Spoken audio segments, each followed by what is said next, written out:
Hi guys, எல்லாருக்கும் good morning. என்ன late ஆகுது அப்படின்னு சொல்லி பார்த்தீங்கன்னா, இப்போ வந்து மணி என்னன்னு பார்த்தீங்கன்னா கரெக்டாக மணி வந்து 11:15. சரி, காலையில் வீடியோ போடலான்னு பார்த்தேன். ஏதாவது போடலாம் அப்படின்னு சொல்லிட்டு தான் யோசிச்சுக்கிட்டு இருந்தேன். அப்புறம் வந்து மானஸ்தன் குடும்பம், சரியா, பேரை கேட்டாலே இன்னார் குடும்பம் தான் அப்படின்னு கேட்டாலே மதுரையே இப்படி தான் அப்படின்னு கையை காட்டுற மானஸ்தன் பற்றி பேசுனதை பற்றி நான் பார்த்தேன். எல்லாரும் ரொம்ப பெருமையாக, ரொம்ப சந்தோஷமாக, ரொம்ப மகிழ்ச்சியாகவும் இருக்குது. ஏன் அப்படின்னு சொல்லி நினைப்பீங்க, உலகத்திலேயே புருஷனுக்கும் கேவலம் அப்படின்னு வாழ்கிறவனும் நீதான், உலகத்திலே இப்படி ஒரு வாழ்க்கையே வாழக்கூடாது அப்படின்னு நினைக்கிறவனும் நீதான். ஏன் தெரியுமா, ஒருத்தன் தப்புன்னு செய்யும்போது இது தப்பு, இந்த மாதிரி செய்யக்கூடாது, இந்த மாதிரி தப்பு, நமக்கு கல்யாணம் பண்ணுற மாதிரி புள்ள இருக்குது, அப்படி இருக்குது, இப்படி இருக்குது, அது இருக்குது, இது புருஷன் என்னதான் 1000 கூத்தியாளாக இருந்தாலும், 1000 கூத்தியாக வச்சிருந்தாலும், 1000 பொம்பளைக்கிட்ட போகிறவளாக இருந்தாலும், பொண்டாட்டிங்கிறவ பிள்ளையை பார்த்துக்கிட்டு பேரம்பேத்தியை பார்த்துக்கிட்டு ஐயோ நம்ம புருஷனை வந்து திருத்துறதுக்கு என்ன வழி, இல்லை அப்படி தான் போயிட்டாரா, நம்ம வந்து வீடு வாசலை எழுதி வச்சு சொத்தை எழுதி வச்சுட்டு மாதம் ஆனால் அதை தான் வாங்கி தர்றானா அப்படின்னாலே புருஷன் சொல்கிறத கேட்டுப்புட்டு அப்பா அவ்வளோ தூரம் பயந்து போய் குடும்பத்தில் இருக்க பிள்ளையெல்லாம் அப்படித்தான் தெரிஞ்சும் தெரியாமையும் கஷ்டம் நஷ்டம் எல்லாத்தையும் பார்த்து தான் வாழ்ந்துக்கிட்டு இருக்குதுங்க. அப்படி தான் புருஷன் வச்சுருப்பியான். ஏன்னா நீ இப்போ போகாமல் வராமல் இந்த இப்போ ஒரு எனக்கு தெரிஞ்சு ஒரு மாதம் இருக்கும், போகாமல் வராமல் வைக்காமல் இருந்தால் பண்ணால் சரி, ரைட், ஓகே. அதுக்கு முன்னாடி எல்லாம் பண்ணுறதா அந்த பயலுக்கு என்ன தேவையோ எல்லாமே காசு கீசு எல்லாம் போட்டுக்கிட்டு தான் இருக்கிறேன். நானே எல்லாம் பார்த்துக்கிட்டு தான் கண்டுக்காமல் சரி சும்மா என்னத்தான் போய் சண்டை போட்டுட்டு தேவையில்லாமல் நமக்கு தான் மன உளைச்சல் ஆகுதுன்னு சொல்லிட்டு நான் எல்லாத்தையுமேங்க நல்லா உங்களுக்கு தெரியும், எல்லாத்தையுமே நான் விட்டுட்டேன். இந்த அங்கே போனால் சண்டை ஓடுறது, ஃபோன் பண்ணுறது, எதுக்கு இவ்வளோ நேரம் ஆச்சுங்கிறது, எதுக்கு மல்லிகைப்பூ வாங்கி கொடுத்த அப்படின்னு சொல்லி கேட்குறது, இந்த சில்லறத்தனமான வேலையெல்லாம் நான் கேட்குறதே கிடையாது. ஏன் தெரியுமா, இப்போயும் நான் என்ன சொல்கிறேன் தெரியுமா, உங்ககிட்டலாம் மை வாங்கி கொடுங்க, லிப்டிக் வாங்கி கொடுங்க, ட்ரெஸ்ஸு வாங்கி கொடுங்க, காசு கொடுங்க, எனக்கு இந்த இதை வாங்கி கொடுங்க, அதை வாங்கி கொடுங்கன்னு சொல்லி உங்கள் பிள்ளைகள்கிட்ட கூட நான் கேட்டுருவேன். ஆனால் அன்புங்கிற விஷயத்த மட்டும் எவங்கிட்டையுமே நான் பிச்சையே எடுக்க மாட்டேன். நல்லா தெரிஞ்சுக்கங்க, எடுக்கவே மாட்டேன். ஏன் தெரியுமா, பிச்சை எடுத்து நம்ம வழியக்க போய் எல்லாம் பண்ணுனா ஏளனமாகவும் கேவலமாகவும் நினச்சிக்கோங்க ஒரு சில ஆண்கள் ஜென்மங்க, புரியுதா? அதனால் நான் என்ன சொல்கிறேன் அப்படின்னா, தன்மானம்ங்கிறது வேற, அன்புங்கிறது வேற. ஆனால் நான் அன்புக்காக பிச்சையே எடுக்க மாட்டேன். நேற்றே லைவில் வந்து நான் சொல்லியிருப்பேன், நிறைய பேர் பார்த்துருப்பீங்க. இந்த மம்மதை குஞ்சு வந்து சொன்னாராம், நீ வந்து சாதனா குடும்பத்தில் வந்து காலில் விழுந்த, அதே மாதிரி அவள் பேசாமல் இருக்கிறனால நீ வந்து அவளை இலக்காரத்தனமாக நினச்சிக்கிறியா, நான் நினச்சேன்னா நீ வந்து அவள் காலில் விழுக வச்சிருவேன், நான் அதை பண்ண வச்சிருவேன், இதை பண்ண வச்சிருவேன், அப்படி பண்ண. நான் ஒன்று இப்பயும் சொல்லிக்கிறேன், நல்லா கேட்டுக்க. அப்படி ஒரு சூழ்நிலை ஏற்பட்டு தான் உன் கூட நான் வாழ்க்கை வாழணும்னு ஒன்று வந்துச்சுன்னு வச்சுக்கோயேன், அந்த வாழ்க்கையே தேவையில்லைன்னு தூக்கி வீசிட்டு என் பிள்ளைகளை வச்சுக்கிட்டு தனியாக இதே மதுரைக்குள்ளே இதே வீட்டுக்குள்ளே தனியாக நின்று ஜெயிச்சு வாழ்ந்துக்கிட்டு போய்கிட்டே இருப்பேன். நீ எங்கிட்ட போட்டி போடணும், வர்றவன் போகிறவன். அன்றைக்கி லைவில் சொன்ன விஷயம், ஒரே ஒரு விஷயம் எதுக்கு தெரியுமா, 2 எச்சக்கிழக்காய்க்கு தான் நான் சொல்லது. இங்கிட்டு ஒரு பாப்பா நோவுதுக்கு ஒன்று சொன்னது, இங்கிட்டு ஒன்று மூக்கு பிடிக்க ஒன்று சொன்னது. இந்த நம்மளை கம்ப்ளைண்ட் கொடுத்துருவான், காலில் விழுக வச்சிருவான். இந்த மாதிரி இப்பயும் சொல்லிக்கிறது ஒரே ஒரு விஷயம், சாதனாவோட குடும்பத்தோட அந்த பாசம் தெரிஞ்சிச்சு, ஒரு பொம்பளை பிள்ளைங்கன்னா இறக்கப்படுறது தெரிஞ்சிச்சு, என்ன இருந்தாலும் 2 பிள்ளைங்க அப்படிங்கிற அந்த இறக்க கோணம் தெரிஞ்சிச்சு, அவள் 1000 இருந்தாலும் அவள் குடும்பம் வந்து நின்னது தெரிஞ்சிச்சு.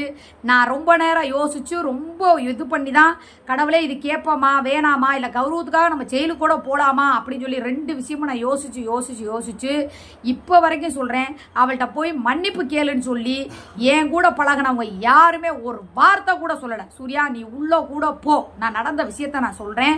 என்னை சுற்றியில் இருக்கிறவங்க சொன்ன ஒரே விஷயம், சொன்னவங்க 4-5 பேராக இருந்தாலும் என் தங்கச்சிகளும் சரி என் சகோதரிகளும் சரி, இவ ஒரு திமுரு பிடிச்சவ, அகம்பாவம் பிடிச்சவ, ஆணவம் பிடிச்சவ, இவளாவது போய் காலில் விழுகிறதாவது அப்படின்னு தான் என் தங்கச்சியை பூராமே நினச்சிருப்பாங்க. என் மூத்தவங்க அக்காமாரு பூரா நினச்சிருப்பாங்க, ஆம்பளைங்களும் சகோதரரும் நினச்சிருப்பாங்கன்னு வச்சுக்கோங்களேன். என் கூட பழகினவங்க கூட அக்கா எதுனாலும் சரி அவள் காலில் விழுக வைக்கிறேங்கிற டார்கெட்டில் தான் இருக்கா, ஆனால் நீ விழுக மாட்ட எனக்கு தெரியும்னா அதை பற்றி கூட அவங்க அவ்வளோ பேசலை. ஏன்னா அக்கா வந்து ஜெயிலுக்காக போனாலும் போக ஒழிச்சு, ஆனால் யார் காலில் விழுகாது அப்படிங்கிறதா என்னோட மனநிலையும் இருந்துச்சு. என்கிட்ட பேசுகிறவங்களும் சூர்யா நீ உள்ளே போனாலும் கூட பரவாயில்லை, நான் பெயில் எடுத்துருவேன், மிஞ்சி போனால் என்ன 15 நாள் ரிமாண்டா இருந்துட்டு வா, 15 நாள் உங்கள் அம்மா வச்சுக்க சொல்லு, பார்த்துக்க சொல்லு, என்ன வேணுமோ டக்குன்னு முடிஞ்ச அளவுக்கு போட்டு 15 நாள் 16ஆம் நாள் நீ வெளியே இருப்ப, பார்த்துக்கலான்னு சொல்லி வக்கீல் பீஸு ஏபி ஆதார் கார்டு எல்லாம் கொடுத்து எல்லாம் ரெடி பண்ணியாச்சு, சரியா? அந்த இடத்துல நான் ஒரு செகண்டு என்னோட திமுறையும் ஆணவத்தையும் அகம்பாவத்தையும் நான் காட்டி இருந்தேன்னா இன்னைக்கு நான் ஜெயிலுக்குள்ளே தான் இருந்திருப்பேன். நான் ஏன் இறங்குனேன் அப்படின்னா உடனே சொல்கிறாரு, எவனோ ஒருத்தன் கமாண்டு போட்டானா, மாமா உன் பிள்ளைக்கு வந்து இருந்ததுக்கே சொல்லி சொல்லி காமிக்கிறா, இப்போ போய் உனக்கா காலில் விழுந்ததுக்கு வந்து சொல்லி சொல்லி காட்டுவா மாமா. முதல்ல அந்த இடத்துல உன்னை யார் மதிச்சா? உன்னை வந்து பிரிய நீ படித்தவன் இல்லை நீ ஒரு பெரிய மனுஷன், உன்னை யாராவது மதிச்சாங்களா? என்னை எதுக்கு அப்புறம் அங்கே நடந்ததை பேச விட்ற? பொம்பளைக்கும் பிரச்சனை, நான் தான் பிள்ளையில குடும்பத்தை பேசியிருக்கேன்னு சொல்லி எனக்கும் அவள் குடும்பத்தாருக்கும் தான் பிரச்சனை ஓடிச்சு சொல்லி உன்னை யார் இங்கே வா அப்படின்னு சொல்லலாம் உட்கார வைக்கல. உன்னை யாரும் கூப்பிட்டு கூட ஏன் இப்படி பண்ண வச்ச, ஏன் இப்படி பேச விட்டு வேடிக்கை பார்த்தேன்னு கூட உன்னை யாரும் கேட்கல. ஏன்னா அங்கேயே சொன்னாங்க, நீ ஒரு டம்மி பீஸு, நீ ஓரமாக போய் உட்கார சொல்லி அந்த ஆஃபீஸ் ரூம் டைப் பண்ணிப்பாங்க பார்த்தீங்களா, அங்கே போய் உட்கார சொல்லிட்டாங்க. இவர் ஒரு இடத்துல இல்லை நான் தான் அப்படின்னு இன்ஸ்பெக்டர் ஒரே வார்த்தை, அந்த இங்கே போய் நீ உட்காரலைன்னா அப்புறம் நான் எப்படி உட்கார வைப்பேன்னு உனக்கு தெரியாதுன்னாரு. பேசாமல் போய் உட்காண்டாரு. நான் கண்ணை காமிச்சிட்டேன், அமைதியாரு. இதே மாதிரி பண்ணி தான் என்னை 2 வாட்டி ஜெயிலுக்கு அனுப்புனேன். இன்னொரு வாட்டி நான் போக தயாராக இல்லை. என்ன முடிவெடுக்கணும்? எப்பா நீ காலில் விழுந்துடக்கூடாது, நம்ம ஜெயிலுக்கு கூட போடா, நீ விழுந்துடாத. ஏன்னா எல்லா பேச்சையும் நான் கேட்டு தான் புட்டிச்சவராக போயிருக்கேன். சரியா? மற்றது வாழ்க்கையில் இந்த குடும்பங்கிற விஷயத்தை விட்டுருங்க. இந்த மீடியான்னு வரும்போது நான் ஏன் சுய புத்திக்கு யோசிக்காம ஓம் பேச்ச கேட்டனால தான் நான் கம்பி என்ன இவ்வளோ பிரச்சனையை சந்திச்சேன். இப்படி குடும்பத்தை விட்டுட்டு குடும்பத்தில் இருக்கிறவங்க எல்லாம் பேசுனதுக்கு என்னைக்கு நான் சுய புத்தியோட இறங்குனா நான் எது சரி எது தப்பு, எங்கே எப்படி சமாளிக்கணும், எங்கே என்ன பண்ணணுங்கிறது எனக்கு அறிவு இருக்குது. 2வது எங்கள் அப்பா முருகன் என் மூளையை மைண்டை வந்து தெளிவாக வச்சுருந்தான். சரியா? இதுதான் முடிவு, இப்படி தான் நீ இருக்கணும், இதை தான் நீ கேட்கணும். ஏன்னா நான் சத்தியம் கேட்க போகிறேன்னு யாருக்குமே தெரியாது. நான் அதை தான் யோசிப்பேன், அதுதான் நடக்குங்கிறதும் யாருக்கும் சாதனா கூட நினச்சி பார்க்க மாட்டாங்க, நினச்சே பார்த்துருக்க மாட்டான். அவள் குடும்பத்திலே சொல்லியிருப்பா, அவள் மன்னிப்பெல்லாம் கேட்க மாட்டா, காலையிலலாம் விழமாட்டா, அவளை தூக்கி உள்ளே வச்சுருவங்க மைண்டில் தான் அவள் வந்தா. ஏன்னா என்னை பற்றி அவளுக்கு தெரியும். அப்படிங்கும்போது அந்த இடத்துல அதுக்குள்ளே ஒருத்தவனுக்கு பேதியில் வந்துருச்சான். அப்படியே இழுத்துக்கிட்டு கிடக்குறான்னா பால் ஊற்ற போகிறாங்களாம். கடுப்பாயிரு வருது இல்லைங்க. ஃபோன் கட் பண்ணி விட்டா நான் ஒரு விஷயத்த நான் நல்லா சொல்லிக்கிறேன், கேட்டுக்கணும். யாராக இருந்தாலும் நான் ஃபோன் கட் பண்ணனா விட்டுறணும். ஏன்னா நான் வந்து ஏதாவது ஒன்று வக்கீல்கிட்ட பேசிகிட்டு இருப்பேன், இல்லை வீடியோ எடுத்துக்கிட்டு இருப்பேன், இல்லை ஏதாவது பேசிக்கிட்டு இருப்பேன், இல்லை ஏதாவது ஒரு எமர்ஜென்சியில் இருப்பேன். நானே நேற்றுலேருந்து கத்தி தொண்டை வலிக்கு நைட்டு ஒரு சுட்டு மாத்திரை வாங்கி போட்டுட்டு இன்னும் சோரோட பார்க்கணும், எல்லா வேலையும் பார்க்கணும். திலிப்பாவுக்கு வந்து காய்ச்சல் அடிக்குது, அந்த வெண்ணையை கூட அவன் சொல்லலை. நான் என்ன இவ்வளோ ப்ரெஷரில் கூட நான் அந்த பையலை பார்க்குறேன். என்னடா காலையிலேருந்து என்ன பேசுகிறேன், சிரிப்பான், இல்லைனா ஏதாவது ஒன்று பண்ணுவேன், திட்டுவேன், சண்டை போடுவேன். ஏன்டா முறைக்கிறான், ஒரு மாதிரி இருக்கானே, கண்ணெல்லாம் ஒரு மாதிரி கொவ்வாப்பழம் மாதிரி இருக்கேன்ட்டு திரும்பி பார்க்குறேன். 7 மணிக்கு பெட்ஷீட்டை ஊற்றி படுத்துக்கிட்டான். ஆஹா என்னடா நேரத்தில் படுக்க மாட்டானே, 6 மணிக்கு படுத்துருக்கானே சொல்லி. அதாவது ஒரு பொண்ணாய் பிறந்தா இந்த சமுதாயத்தை சமாளித்து பழகுறவங்களுக்கு உண்மையாக இருந்து, பெத்த பிள்ளைக்கு ஒரு தாயாக இருந்து, கூட இருக்கிறவனுக்கு என்ன கம்பெனிக்கு சரக்கு அடிக்கிறதுக்கு கம்பெனி கொடுத்து கூப்பிட்றப்ப வந்து சோறாக்கி குழம்பு வச்சு வீட்டு வேலை பார்த்து, இத்தனைக்கு வீட்டுக்கு வேலைக்கு ஆள் போட்டு என்னால் வீட்டு வேலை சமாளிக்க முடியும். என்னால் அந்த விஷயத்துலேருந்து இன்னும் வெளியே வரவே முடியலை. என்ன வர முடியலை அப்படின்னா, உண்மையாலுமே நம்ம வீட்டுக்கு வந்துட்டோமா, நமக்கு பிரச்சனை இல்லையா? அப்போ நான் அதை தான் மீண்டும் சொல்கிறேன். அந்த அண்ணன் வந்து என்னை திட்டியிருந்தா கூட எனக்கு மனசு அடங்கியிருக்கும், நான் அடி அடிச்சுட்டேன். ஏன்னா என்னை பொறுத்த வரைக்குங்க, நான் தப்பு செய்யாதவங்கள போய் நான் தப்பு செஞ்சு அவதூறு பேசிட்டா எனக்கு மனசு தாங்கவே தாங்காது, என் மனசு உறுத்தும். அந்த அண்ணன் 4 அடி கூட உரிமையாக அடிச்சிருக்கலாமே, ஒரு வார்த்தை கூட பேசலையே. இப்படி இப்படிமா இந்தா டீயை குடிச்சிட்டு போ, கடைசியாக ஒரு வார்த்தை வாமா டீயை குடினோன்னே எனக்கு அந்த மாதிரிலாம் பேசினா ஒரு மாதிரி சென்டிமெண்ட்டாக, நானும் அப்படிதாங்க அவளும் அப்படிதாங்க உருகிடுவோங்க. நான் அவ்வளோ தப்பு பண்ணல, கடைசியாக வாயை குறை இந்த மாதிரி பேசிக்கிட்டு இருக்காத. என்ன மாதிரியே எல்லாரும் உன்னை வந்து விட்டு வைப்பாங்க, என் குடும்பம் மாதிரியே உன்னை விட்டு வைப்பாங்க நினைக்காத. அந்த பிள்ளையில யோசி, அந்த பெரிய பையன் எப்படி இருக்கான், நாளைக்கு உனக்கு என்ன அதுக்குள்ளே தாங்க தெருவில் சண்டை, நான் இவங்களாக்குன்னு திட்ட போகிறேன். இந்த உன் பிள்ளையில பாரு, உன் பெரியம்மையை அந்த அளவுக்குலாம் விவரம் இல்லடி, ஆளு தான் வளர்ந்துருக்கேன். இந்த தாய்க்கு ஒன்றுனா கூட யாரை பிடிக்கணும், யார்கிட்ட பேசணும், என்ன பண்ணணும், ஏது பண்ணணும் அப்படின்னு கூட தெரியல.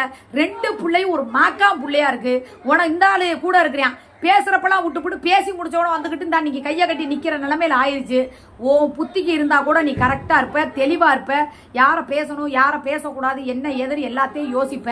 அதனால் ஓ முடிவுக்கு நீ இரு.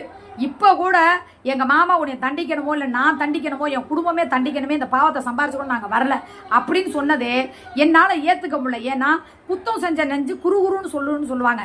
இவர் பேசினாரு, பேசலை, தூண்டுனாரு. இங்கே பாருங்க, பேசாட்டினாலும் அவள் பேசின வீடியோவை காமிச்சனால தானே நான் கோவப்பட்டேன். அவள் சேனலை கூட நான் சப்ஸ்கிரைபர் பண்ணுறது கிடையாது. என்னை கமெண்டில் வந்து போட்டால் கூட 4 வார்த்தை திட்டி போட்டு நான் கம்முன்னு விட்டுருவேன். இந்த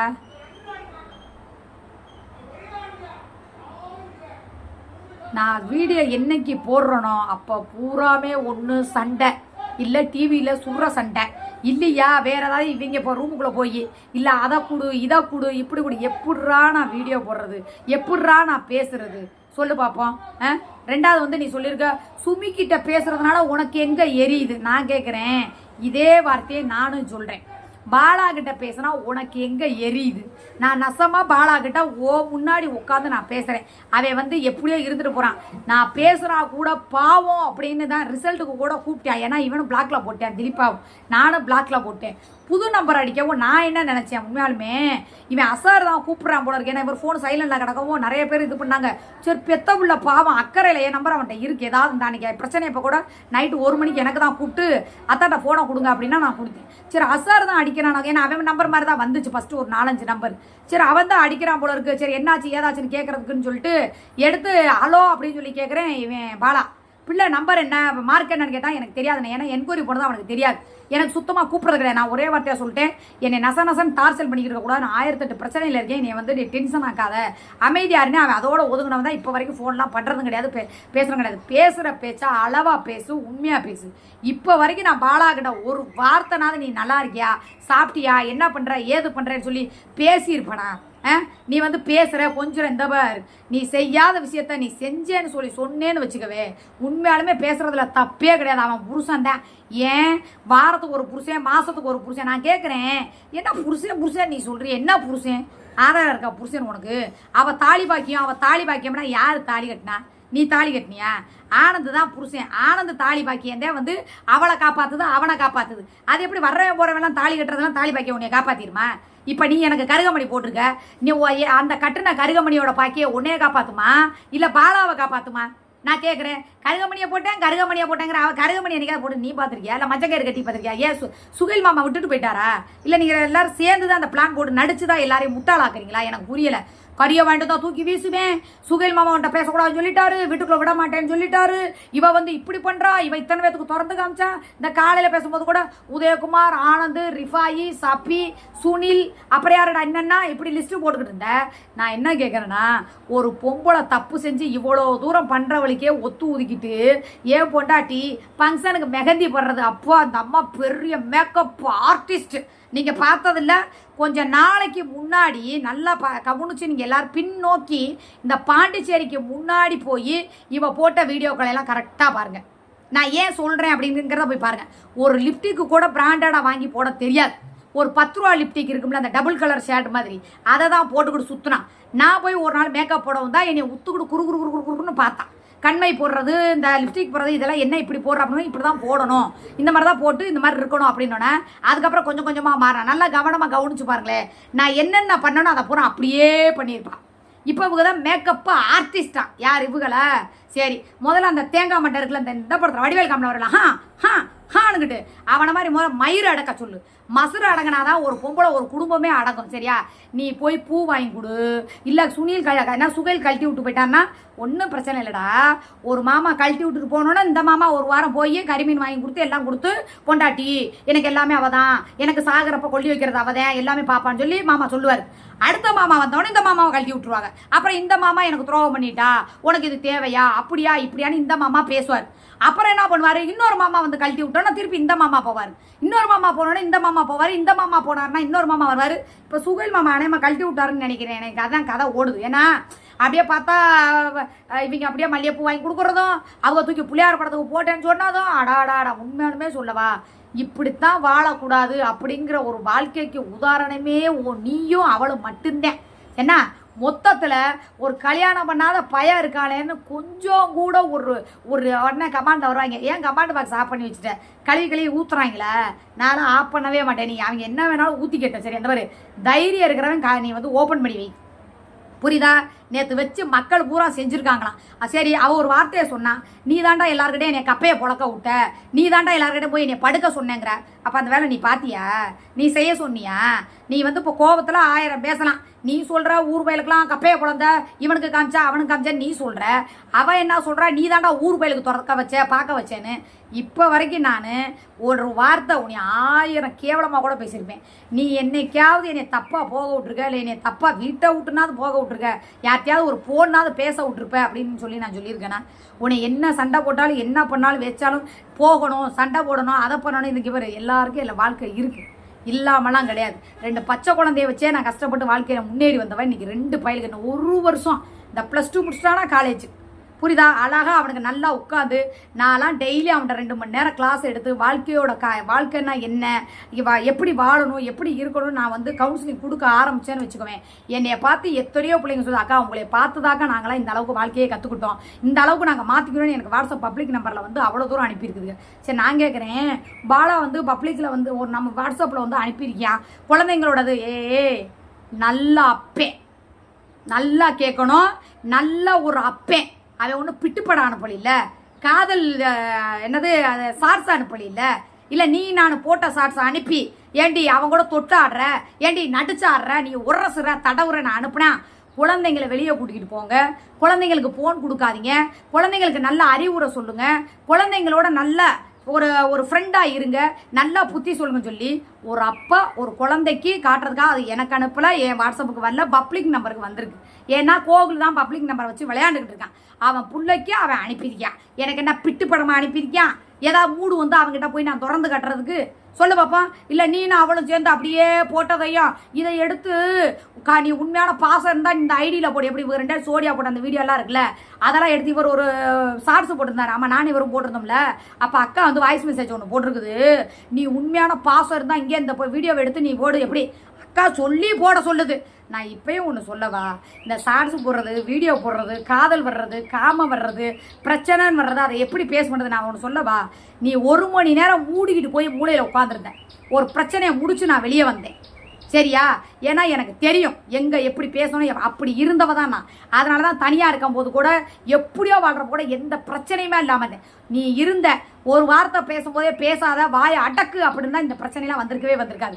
நான் என் பேச ஊட்டி நீ பின்னாடி இருந்து தூவம் போட்டு தான் 2 வாட்டி ஜெயில் பார்த்தோம். இந்த வாட்டி தூவத்தை போட்டு காலில் விழுகாத, தன்மானதான் முக்கியம் அப்படி இப்படின்னு நான் உன் பேச்ச துள்ளி கூட நான் கேட்கல, சரியா?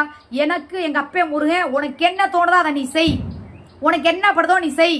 எஃப்ஐஆர் போடுறாங்களா போடுன்னு சொல்லு, மன்னிப்பு கேட்கணும்னு தோணுதான் கேளு, ஆனால் மன்னிப்பு மட்டும்தான் நீ கேட்கணும். ஏன்னா வாழக்கூடிய பொம்பளை பிள்ளைய பார்த்து நீ அந்த கேள்வியை கேட்டிருக்க, நீ மன்னிப்பு தான் கேட்கணும், இதுதான் உனக்கு சரின்னு. நான் கோயிலில் பூ போட்டு விழுந்தேன், முருகா நான் இதை தான் பண்ணுவோன்னு இருக்கேன், இதை வந்து நான் சிக்கா கிட்ட கூட நான் சொல்ல கிடையாது. காலைல 4 மணிக்கு கோயிலுக்கு போனேன்னா பூ போட்டு பார்த்தேன், எனக்கு நல்லபடியாக வந்து சிகப்பு பூ வந்துச்சுன்னா நீ போய் காலில் விழு. ஏன்னா நீங்கள் எப்படி வேண்டிக்கிறீங்களா, நான் எனக்கு சிகப்பு அப்படிங்கிறது வந்து யாரும் சிகப்பு கேட்க மாட்டேங்க, நான் கேட்டேன் ஏதோ ஒன்று, நான் நினச்ச பூ சிகப்பு வந்துச்சுன்னா மன்னிப்பு கேட்கறது, வெள்ளை துண்ணூறு வந்துச்சு அப்படின்னா நான் வந்து எஃப்ஐஆரை போட்டு உள்ளே போகிறதுனே. அவர் சிகப்பு பூ கொடுத்துட்டார். ஏன்னா நான் யாருக்காலே என்றைக்குமே நான் விழுந்தது கிடையாது. அது வந்து எப்பேற்பட்டவங்களா இருந்தாலும் சரி நான் விழுக மாட்டேன், ஜெயிலுக்கு கூட போவேன், உசுரை கூட கொடுப்பேன். ஆனால் விழுகவா முருகா, ஏன்னா அந்த குழந்தைங்க வாழக்கூடிய பிள்ளைங்க ஒரு அப்ராணி மனுஷன் அப்படிங்கிறனால விழுகவான்னு கேட்டேன். அந்த முருகன் கொடுத்த உத்தரவுனால தான் நான் போய் காலை ஒழிஞ்சு இந்த ஜெயிலு இதெல்லாம் எனக்கு பழகி போன விஷயம், இந்த ஒன்று புதுசெல்லாம் கிடையாது. அது எங்கள் அம்மாவுக்கு பக்கம்தான் அது, சரியா? அப்படிங்கிறனால தோணுச்சு நான் செஞ்சேன். இனிமே நீ என்ன பேசினாலும், நீ என்ன எவங்கிட்ட வம்புழுத்தாலும், எவங்கிட்ட நீ சண்டையை போட்டாலும், நீ என்ன பண்ணாலும் உனக்கிட்ட பிரச்சனைன்னு வந்தால் அதை நீ ஃபேஸ் பண்ண. குடும்பங்கிறது வேற, பப்ளிக்கில் பிரச்சனைங்கிறது வேற. என்னை எவனாவது கேள்வி கேட்குறான், என்னை ஏதாவது பண்ணுறாங்க அப்படின்னா நான் அதை ஃபேஸ் பண்ணிக்கிறேன். உன்னை ஏதாவது கேள்வி கேட்டால், உன்னை ஏதாவது ஒன்று பண்ணானா நீ ஃபேஸ் பண்ணிக்க, புரியுதா? மீடியாவை பொறுத்த வரைக்கும் இனிமேல் நீ யாரு, நானா இருக்கேன். ஏன்னா நரம்பு இல்லாத நாக்கு, நீ திடீர்னு நீங்கள் என்னைய பொண்டாட்டிப்ப, என்னைய வந்து நீ தான் எனக்கு எல்லாமே, நீ தான் எனக்கு கொல்லி வைக்கணும், அவள் தான் எனக்கு கடைசி வரைக்கும் ஒரு வாரம் கழிச்சு அப்படியே கள்ள புருஷங்க அங்கிட்ட கழட்டி விட்டு போயிட்டாங்க. என்ன பண்ணுவேன், என் பொண்டாட்டி தான் எனக்கு எல்லாமே அவள் தான் எனக்கு எல்லாம் என் குடும்பம் தான் அப்புறம் புது புருஷன் வந்தானே அவள் உன்னைய கழட்டி விட்டுருவா. உங்கள் 2 பேத்துக்கும் 25 வருஷம் 30 வருஷமாக இது பழகி போச்சு. ஒருத்தன் வந்தால் உன்னை கழட்டி விடுவா, அவன் போனவுடனே நீ போகிறது, திருப்பி ஒருத்தன் வருவியா நீ வந்துடுவேன், திருப்பி போக. இதே உங்களுக்கு ஒரு பொழப்பாக போச்சு, இது ஒரு வாடிக்கையாக போச்சு, இது ஒரு வாழ்க்கையாகவும் போச்சு, உங்களுக்கு பழகியும் போச்சு. பார்க்குறவங்க தான் முட்டாள்தனமாக ஐயோ குடும்பத்தோடு போய் சேரணும்னு நினைக்கிற மனுஷனே சேர விட மாட்டேங்கிறாளே பாவமே, அப்படியே இப்படியே அதுவே. ஏங்க என்னைக்காவது ஒரு பாசிட்டிவாக பேசி நீங்கள் பார்த்துருக்கீங்களா? அதாவது வந்து இப்போ நாங்கள் எங்கள் குடும்ப விஷயத்தையே விட்டுருங்க, அதுக்கு நான் பேசுகிறேன். பாசிட்டிவ் அன்றைக்கி ஒரு பிரச்சனை நடந்துச்சு, ஏங்க வேண்டிக்கங்க, எங்கள் அம்மா எனக்கு துணை இருக்குது, கடவுள் இருக்காரு, நாங்கள் வந்து யாரும் மனசார பேசலை, அதுவும் நான் பேசலை. சூர்யா பேசுனது கூட என்னைய பேசுனனால அந்த ஒரு சில வார்த்தைகளுக்காக தான் அவள் கோவப்பட்டா. ஏன்னா என்னைய பேசுனா எப்படி சூர்யா அவள் புருஷனையும் பிள்ளையும் பேசும்போது எப்படி வலிக்குதோ அந்த மாதிரி தான் என்னைய பேசினா வலிக்குதுன்னு சொல்லி அவள் பேசினான். கடவுள் இருக்காருங்க, நியாயம் அந்த ஒரு இது சொல்லுவாங்க இருந்து சூது தன்னை வாழ்வு கவும் கடைசியில் தர்மமே வெல்லும் அப்படிங்கிற மாதிரி ஒரு வசனத்தை பேசிட்டு அதெல்லாம் நாங்கள் போக மாட்டாங்க. கடவுள் இருக்காருங்க, அவ கும்பிடுற கடவுளை அவரை கைவிட மாட்டாங்க. என்னோட சகோதரிகளோட வேண்டுதல் என்னைக்கு வீண் போகாது அப்படின்னு சொல்லி ஒரு தைரியமா ஒரு பாசிட்டிவா நம்ம மேல தவறு இல்லைன்னு சொல்லி ஆணவமா பேசினாரா பாத்தீங்களா? நான் போறேன் திரும்பி வருவேனா, ஒரு பூவை 2 முடம் வாங்கி கொடுத்துட்டு போறான்னா அர்த்தம் என்ன? அப்ப நீ ஜெயிலுக்கு போக ரெடியா தான் வந்திருக்க. நான் அதுக்கு தயாரா வரல. ஏன்னா எங்க அப்பா முருகன் எனக்கு சொன்னது நீ போக மாட்ட, நீ திரும்பி வருவ அப்படிங்கறனால தான் எனக்கு அந்த பீரியட் டேட் கூட கிடையாது. ஆனாலும் சரி இன்னும் 4 இருக்குன்னு தான் போனேன். ஆனால் அதில் வந்துருச்சு. ஏன்னா ஒரு மனுஷன் நல்லா வாழ்ந்திருப்பான், ஓஹோ ஜேஜேன்னு வாழ்ந்திருப்பான். ஆனால் ஒரு சூழ்நிலையில் ஒரு எதிரி கிட்ட போய் காலில் விழும்போது அவனோட அந்த உடம்பு நாடி நரம்பு அவனோட அந்த பிண்டம் இது எல்லாமே அவன் ஆம்பளைங்களா இருந்தால் என்ன வந்துருமா, ஒருத்தவங்க நெஞ்சு வழியிலே செத்துருவாங்க. தன்னோட கௌரவம் மானம் மரியாதை எல்லாமே பேச்சேன்னு சொல்லி காலில் விழுந்துட்டு வந்து கூட தூக்கு உள்ள சொந்தனை எத்தனையோ திரைப்படங்களில் பார்த்துருக்கோம், நிஜ வாழ்க்கையில் நம்ம பார்த்துருக்கோம். இந்த படையப்பா படத்தில் பார்த்துருப்பீங்க. அவ்வளோ வாழ்ந்து சொத்தை தன்னோட தம்பிகளுக்காக எழுதி கொடுத்துட்டு அந்த தூணை பிடிச்சிக்கிட்டே செத்துருவார். இந்த மாதிரி தான் நானும். நம்ம போய் இப்போ இந்த அளவுக்கு போய் விழுக போகிறோமேன்னு அதை நினச்சி இருந்தாலும் முருகா நீ சொல்லிட்டு எனக்கு வாக்கு கொடுத்துன்னு நினைக்கும் போது என்ன இருந்தாலும் எனக்குன்னு சொல்லி இருக்கக்கூடிய அந்த விஷயம் வந்து பண்ணும்போது அதை அறியாமலே எனக்கு வந்து பீரியட் ஆனது எனக்கு அவ்வளோ நம்ப முடியாத ஒரு விஷயம். அப்படிங்கும்போது ஒன்றை மாதிரி மாற்றி நான் வந்து நீ வந்து அவகிட்ட குடும்பம் பொண்டாட்டி பிள்ளைன்னு பேசும்போது நான் பாலாகிட்ட பேசினாலும் ஒரு தப்பும் கிடையாது. ஏன் தெரியுமா, அவனை 100,000 வாட்டி என்னை புருஷன்னு சொல்ல வைக்கிறதே நீ தான். இந்த அவள் லிஸ்ட்ல மாதிரி என்னையும் நானும் போகணும் போல இருக்கு. ஒன்று பண்ணு, நானும் எல்லாருக்கிட்டையும் பேசிட்டு வர்றேன், என்னையும் வச்சுக்க. இதெல்லாம் இருக்குது. அவளையே போயிட்டு வந்து இந்த அளவுக்கு லைவ்ல உட்காந்து முத்தம் கொடுக்குறவளே பொண்டாட்டிக்கிறேன். நான் உனக்காக பார்த்துக்க நைட்டும் பகலும் கண்ணு முழிச்சு உன்னை பார்த்துக்கிறேன் வச்சுக்கிறேன் பண்ணிக்கிறேன். இன்னொரு வாட்டி வந்து பாவம் அவருக்காக நான் காலில் விழுந்தேன் நான் சொல்ல மாட்டேன். ஏன் தெரியுமா, நீ எல்லாத்தையும் ஏளனமாகவும் இலக்காரமாகவும் பேச. இதையும் தெளிவாக சொல்லிக்கிறேன், நல்லா கேட்டுக்க. இன்னொரு வாட்டி ஒரு பிரச்சனை 1-8 வருதுன்னா அதை நீயே பேஸ் பண்ணிக்க. என்னை எட்டு ஒரு பிரச்சனை வரவே வராது. நான் பிரச்சனை பண்ணுற அளவுக்கு நான் போகவும் மாட்டேன். இப்போ மூக்குப்பொடியோட பிரச்சனைக்கு நான் இறங்குறேன். இஷ்டம்னா வா, கஷ்டம்னா வர வேண்டாம். நான் தனியாளானு நான் தனியாக ஃபேஸ் பண்ணி அதை எப்படி கொண்டு போகணுமோ நான் கொண்டு போய்க்கிறேன். ஏன் தெரியுமா, உனக்கு கூட ஒரு ஆள் இருந்தால் தான் தைரியம் வரும். தானா போய் நீ எந்த விஷயமும் செய்ய மாட்டேன். நான் அப்படி கிடையாது. அவள் சாதனா மாதிரி ஒத்த பொம்பளையா நின்று கெத்தா எல்லாத்தையும் பார்க்குறவன். எது நடந்தாலும் பரவாயில்ல அப்படிங்கிற மாதிரி நான் பண்ணுறவன். நான் அதனால் நான் பார்த்துக்கிறேன். ரொம்ப சீன் போடாத, நடிக்காத. வந்து சுகைல் மாமா கழட்டி விட்டுருப்பாரு. அடுத்த மாமா வர்ற வரைக்கும் நீங்கள் யாரும் குழம்பிக்காதீடி பிள்ளைகளா, மாப்பிள்ளைகளா ஒன்றும் குழம்பிக்க வேண்டாம். அடுத்த மாமா வர்ற வரைக்கும் இந்த மாமா போய் கம்பெனி கொடுப்பார். கறிமீன்லாம் வாங்கி கொடுத்து எல்லாம் வாங்கி கொடுத்தா நான் அக்கா வாங்கி சாப்பிட்டு கொஞ்சம் தெம்பா உடம்ப தேத்தனோட அடுத்த மாமா வந்தவன அடுத்த மாமாவை கண்டுபிடி பண்ணிடுவாங்க. இந்த மாமா இங்கிட்டு வந்துருவார். சரியா, இது எப்பவுமே அப்படித்தான். அதனால கண்டுக்காதீங்க. எனக்கு இது ஒன்றும் புதுசாக பெருசாக தெரியல. சரியா, அதனால வந்து பாலவனாயம் பிள்ளைகளை வந்து இந்த விளையாட்டில் கொண்டு போகாமல் இப்படியெல்லாம் கொண்டுட்டு போ அப்படின்னு சொல்லி அனுப்பியிருக்கேன். அவன் பிள்ளைகளுக்கு அவன் அனுப்பியிருக்கேன். எனக்கு ஒன்றும் காதல் கவிதையோ என்னது டூயிட்டோ இல்லை வந்து இப்போ பிட்டு படமோ இன்னும் அனுப்பலை. சரியா, நான் பிடிக்கலன்னா அவள் பிடிக்கல, அவள் தான் ஒதுங்கியாச்சு. அவனுக்கு பிடிக்கலன்னா அவன் ஒதுங்கிட்டான். பிள்ளைகளுக்கு பண்ணுறியா வைக்கிறா பண்ணனா அது எனக்கு தேவையே கிடையாது. புரியுதா? அவன் நாளைக்கு போலீஸ் ஸ்டேஷனில் போய் உட்காந்து கோர்ட் ஆர்டரோட என் பிள்ளையில நான் பார்க்கணும், மாதத்துக்கு இத்தனை மணி நேரம் காட்டணும், கோர்ட் ஆர்டரோட வந்தாலும் நான் காட்டித்தான் ஆகணும். சரியா, ஏன்னா இப்போ இந்த நொடி வரைக்கும் புருஷங்கிற ஆதாரம் இருக்குது. நீ வந்து பொண்டாட்டிங்கிற ஆதாரம் இப்போ வரைக்கும் 10 வருஷத்துக்கு முன்னாடி பொண்டாட்டியா 15 வருஷத்துக்கு முன்னாடி பொண்டாட்டியான்லாம் தெரியல. ஏன்னா வரிசையிலேயே எத்தனை புருஷன், கையெழுத்து போட்ட புருஷன்லேருந்து தாலி கட்டின புருஷன்லேருந்து ஆதார் கார்டு புருஷன்லேருந்து அவுத்து காமிச்ச புருஷன் வரைக்கும் நீ எத்தனாவது புருஷன் என்னன்னு எனக்கு தெரியாது. ஆதாரமும் கிடையாது. 2 பேரும் சேர்ந்து என்னத்தை செய்யறது? நீ போய் அங்கே போய் இருந்தினாலே பிரச்சனை முடிச்சிருமே. அப்புறம் என்ன, நாங்கள் 2 பேரும் சேருவோம். காலில் விழுதுனா டே கழுத்தறதுக்கு கூட சாவேன். சரியா, நீயே போடான்னு விட்டுட்டு போயிடுவேன். ஆனால் அவள் காலில் மட்டும் விழுவேன்னு ஜென்மத்துக்கு நினச்சிடாத. புரியுதா? உனக்கு ஒன்றுனா யார் காலில் வேணாலும் போய் விழுவேன். ஆனால் அவள் காலில் விழுந்து உன் கூட அந்த வாழ்க்கை வாழணும்னா எனக்கு அப்படி ஒரு வாழ்க்கை தேவையில்லை. சரியா, யோசிச்சு பேசணும். எல்லாத்துக்கும் அடிமை கிடையாது நான். புரியுதா? எனக்கு தன்மானமெல்லாம் இருக்குது. அதை விடுற இடத்துல விடுவேன், காட்டுற இடத்துல காட்டுவேன். ஓகே மக்களே, 3 மணிக்கு சந்திக்கலாம்.